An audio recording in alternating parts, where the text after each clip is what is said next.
ਜਿਹੜੇ ਕਿ ਤੁਹਾਡੇ ਸੇਵਕ ਦੇ ਤੌਰ ਦੇ ਉੱਤੇ ਤੁਹਾਡੇ ਸਾਹਮਣੇ ਆਏ ਨੇ ਔਰ कैंडीडेट हमेशा जड़ा है वो एक जिस मांगे राम जी कह के गए ने उन्हें तो मंगना ही मंगना है और ये तुसी फैसला करना है कि असी तो केवल इन्हां दे वकील बन के तुहाडे सामने खड़ोते हैं। फैसला अदालत जड़ा है वो जनता की अदालत हुंदी है तो तुसी फैसला करना है। तो मैं बेनती करांगा नूपुर शर्मा जी नूं अज दे इस मौके ते चंद शब्द कहें।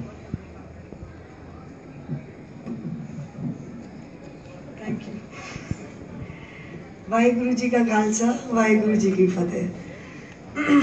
माफ़ी चाहूँगी, गला काफ़ी बैठ गया है। हमारे सामने मंच पर उपस्थित सुखदेव सिंह जी दिंस्ता, दलजीत सिंह जी चीमा, सेवा सिंह जी सिखौन, मनजीत सिंह जी और सोमकर सिंह जी थापड़, हमारे पूर्व अध्यक्ष भी यहाँ से गए, मेवा राम जी, शिरोमणि अकाली दल के और हमारे गुरुद्वारा प्रबंधन कमेटी के जितने भी वरिष्ठ कार्यकर्ता नेतागण, आप सबको मेरा बहुत बड़ा प्रणाम। मैं नूपुर शर्मा नई दिल्ली की बच्ची हूँ। मैं यहीं पैदा हुई, यहीं पली बड़ी और अभी भी यहीं रहती हूँ। NDMC क्षेत्र के कहते हैं, असेंबली कॉन्स्टिट्यूंसी नंबर 40। आप सबके सामने कईयों की शायद मैं बेटी की बराबर हूँ, कईयों की शायद छोटी बहन और शायद पीछे कुछ लोग खड़े उनकी बड़ी बहन। 7 साल पहले दिल्ली यूनिवर्सिटी छात्र संघ का चुनाव 2008 के अंदर विद्यार्थी परिषद की तरफ से हमने जीता। एक विचारधारा है, संगठन की विचारधारा, जिसकी वजह से हम अकाली दल के साथ जुड़े हुए हैं, भाजपा के लोग। 2010 में हमारा प्रवेश भारतीय जनता पार्टी के अंदर हुआ, युवा मोर्चा के थ्रू। आज दिल्ली भाजपा की कार्यकर्ता हूँ, सामान्य कार्यकर्ता हूँ। आप लोगों के बीच में हमें हमारी पार्टी ने इसलिए उतारा क्योंकि यहाँ पे स्थानीय कार्यकर्ता, स्थानीय प्रत्याशी 17 साल से नहीं आया है नई दिल्ली क्षेत्र में। 17 साल के अंदर जो भी यहाँ से विधायक बना है वो या तो बाहर से और मुख्यमंत्री ही बन के रहा है। जो लोग यहाँ रहते हैं NDMC के अंदर, वो साफ जानते हैं कि NDMC में चुनाव नहीं होते।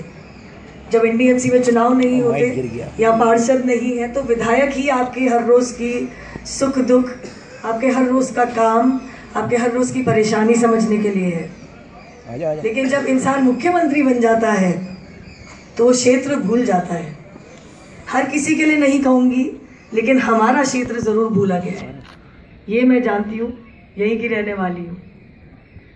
आप सबके सामने आज खड़ी हुई हूँ क्योंकि ये सोच मुझे पता है आप सिख कम्युनिटी से है, पंजाब से खास तौर से है। एक हमारी फौज और सेना है जिसको हम गणतंत्र दिवस, रिपब्लिक डे के दिन सलाम करते हैं, सल्यूट करते हैं।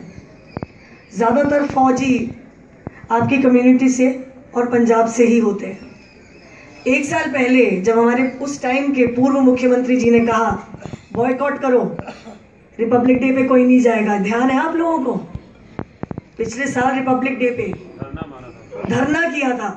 मैं नहीं भूल सकती क्योंकि मेरे शायद सोच बहुत राष्ट्रवादी है कि धरना करो, रिपब्लिक डे क्या होता है, धरना करो, हमारी मांग है। मांग क्या थी आज तक हमारे समझ नहीं आई, मेरे तो नहीं आई, और मांग पूरी नहीं हुई उसके पहले ही उठ के चल दिए।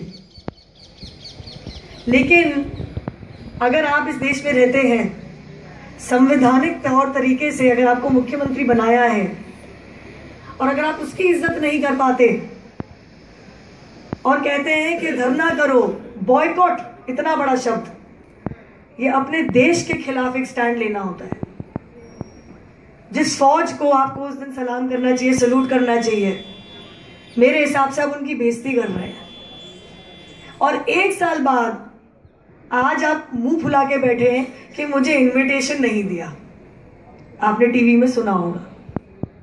अगर आप हमारे देश की इज्जत नहीं करते, सबसे पहली चीज यही सिखाई जाती है, अगर आप हमारी भारत माता की इज्जत नहीं करते, आप कैसे ये सोच के बैठे हैं कि आपको भारत माँ के सबसे बड़े सेलिब्रेशन के दिन आपको इज्जत दी जाएगी।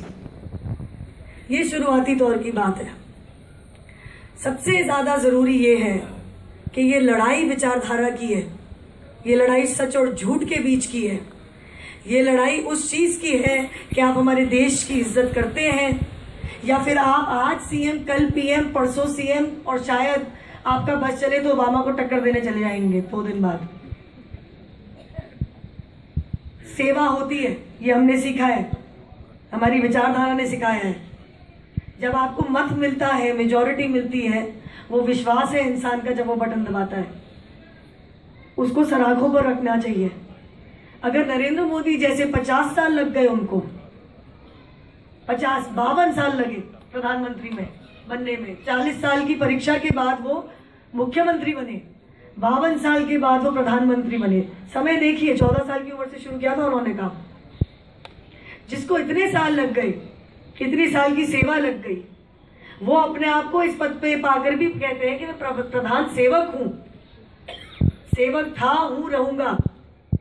तो आपको क्या जल्दबाजी है कि मैं first time IIT, first time services, IRS, first time CM और अब तो मैं फर्स्ट टाइम पीएम बन के दिखाऊंगा।